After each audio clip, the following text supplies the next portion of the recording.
In this video, we're talking about how to use the second derivative test to find extrema of the function.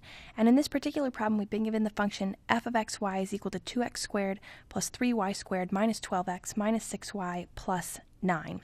So whenever we use the second derivative test to find extrema, the first thing we always do is we take the partial derivatives, the first order partial derivatives of the function. So we'll start with the partial derivative of the function f with respect to the variable x, and then we're going to have the partial derivative of the function f with respect to the variable y. So taking the partial derivative with respect to x, we're going to get 4x. The derivative of 3y squared will be 0 because there's no x variable involved. The derivative of negative 12x will be negative 12, and then again, because there's no x variable involved in this negative 6y or the plus 9, their derivatives will be 0, so we just have 4x minus 12. Then taking the partial derivative with respect to y, 2x squared becomes 0 because there's no y variable in that term. The derivative of 3y squared will be 6y.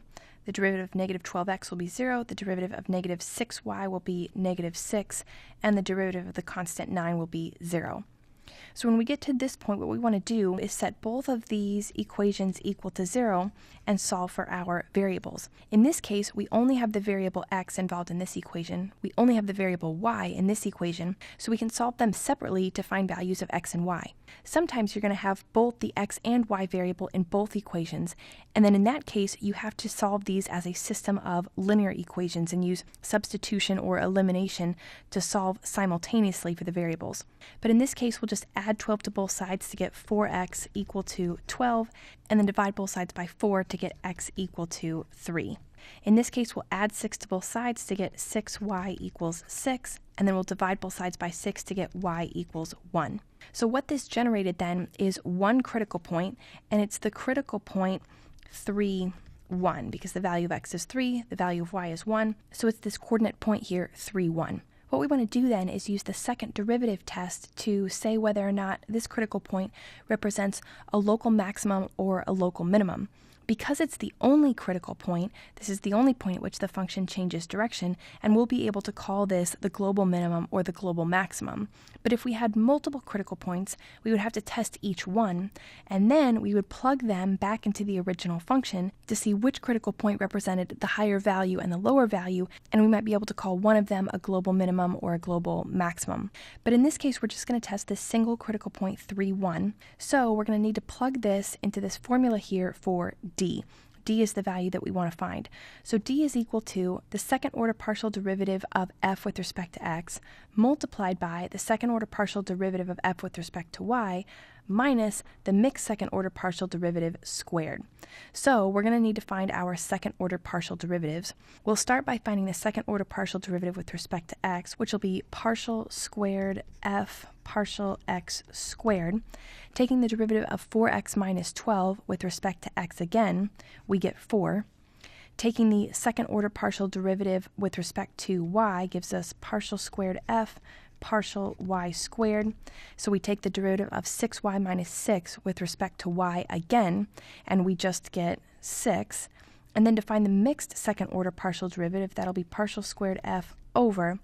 We could start with the partial derivative with respect to x and take the derivative with respect to y, and that would be partial x partial y. But we could also start with the first order partial derivative with respect to y and then take the derivative with respect to x. We should get the same result either way for the mixed second order partial derivative. So if we say, what's the derivative of 4x minus 12 with respect to y? Well, because there's no y variable involved, it's 0. So we can say then it's 0. We can see that we would get the same result if we started with 6y minus 6 and we took the derivative with respect to x. Because there's no x variable involved, the derivative would also be 0. So we could say that our mixed second order partial derivative is 0. Now we're just going to plug these three values into our formula here for d, and we're going to say d is equal to second order partial derivative with respect to x, we said was 4, so we'll say 4 here, multiplied by second order partial derivative with respect to y, which we said was 6, minus the mixed second order partial derivative, which we know is 0. Now when you have just one critical point, it means you're always going to end up with constant values for your second order partial derivatives, and you'll just be able to plug those constants directly into this formula for d. But sometimes you're going to end up with multiple critical points, and in that case, your second-order partial derivatives should still include variables. And if these values on the right-hand side here have variables still involved, you'll need to plug in the critical point to those second-order partial derivatives before you plug them into the formula for d. So now we can say d is equal to 24, and this is the value of d for the critical point 3, 1.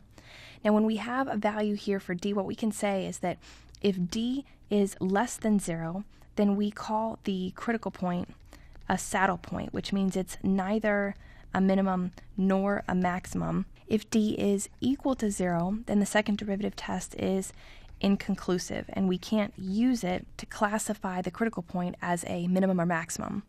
When d is greater than 0, though, we have to check a second value. We have to check the value of our second order partial derivative with respect to x, this derivative right here. And if that, we'll call that dxx. When that is greater than 0, then the critical point is going to represent a local minimum. When that value, that second order partial derivative, is less than 0, then the critical point is going to be a local maximum. So in our case, we said that d was 24, that's greater than 0, so we go right to this part of the conclusion.